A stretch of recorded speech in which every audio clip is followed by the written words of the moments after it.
இது வந்து ஏதோ ஒரு படத்தில் வரப்போகிற சீனு. இப்போ வந்து ஷூட்டிங் எடுத்துகிட்டு இருக்காங்க. அந்த சீனை வந்து வெளியே விட்டு இது வந்து வைரல் ஆகின்னு இருக்குது. எப்படியோ வந்து வைரல் ஆக்கிறதுக்காக இவர் வந்து பல வேலைகள் செய்வார் விஷால். அந்த மாதிரி தான் ஒரு வேலை செய்தார். சாப்பிட்றதுக்கு முன்னாடி அப்படியே வந்து கடவுளை கும்பிடுவார். திடீர்னு ஜீசஸை கும்பிட்ற மாதிரி சிலுவெல்லாம் போடுவார், தலையில் தடவுறாரு. அதை பார்த்து யோகி பாபு வந்து அப்படியே ஷாக் ஆகி போகிறாரு. என்ன பண்ணுறான் இவன் அப்படின்ற மாதிரி. இது வந்து ஒரு பழைய வீடியோ. இதுலேயும் வந்து இந்த சிலுவை போடுறாரு பார்த்தீங்களா, அதே மாதிரி அப்படி மேலே பார்ப்பாரு, அப்படி கையை பார்ப்பாரு, இப்படி பல விஷயங்கள் பண்ணுவார் அவர். ஆனால் இதெல்லாம் முடிச்சுட்டு நியூயார்க்கில் நண்பர்கள் கூட நான் வந்து சுத்த போனேன் அப்படின்ட்டு நான் வந்து ஒரு ப்ராங்க் பண்ணேன். இந்த வீடியோவை பற்றி ஒரு விளக்கம்லாம் கொடுத்துருக்காரு. நான் வந்து என்னுடைய ஃப்ரெண்ட்ஸ் கூட வருஷம் நான் போய் என்ஜாய் பண்ணுவேன், அவங்க கூட டைம் ஸ்பெண்ட் பண்ணுவேன். அந்த மாதிரி நேரத்தில் வந்து எனக்குள்ளே ஒளிஞ்சு இருக்கிற குழந்தைய வந்து நான் வெளியே கொண்டு வருவேன் அப்படின்ற மாதிரி. இதை பார்த்தா என்னமோ தாழ்ந்து போகிற மாதிரி தெரியலையே. குழந்தைய வெளியே கொண்டு வர்றதுனா அதுதானே.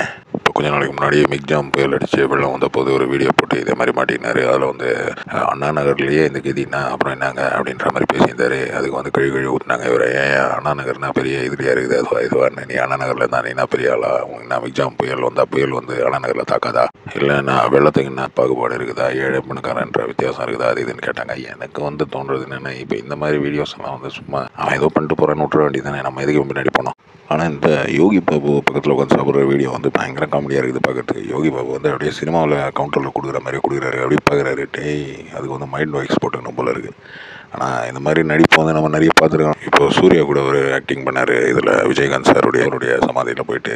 அதே மாதிரி ஓபிஎஸ் பண்ணியிருக்காரு. அது மாதிரி நிறைய பேர் வந்து இந்த மாதிரி நடிப்பு வந்து அந்தந்த டைமில் பண்ணுவாங்க. அதை பற்றி என்ன சொல்கிறது, அது வந்து அவங்களுடைய தனிப்பட்ட விருப்பம் அப்படின்னு தான் நம்ம சொல்லணும். ஏன்னா ஏஜ் ஆகும்போது இந்த மாதிரிலாம் வந்து மைண்ட் மாறிடும் போல இருக்குது. அதாவது மற்றவங்க எல்லாம் நம்மளை நம்பிடுவாங்க, நம்ம சொல்கிறதெல்லாம் நம்பிடுவாங்க, நம்ம நடிப்பெல்லாம் நம்பிடுவாங்க அப்படின்ற ஒரு நினைப்புக்கு வந்துடுவாங்க அவங்க.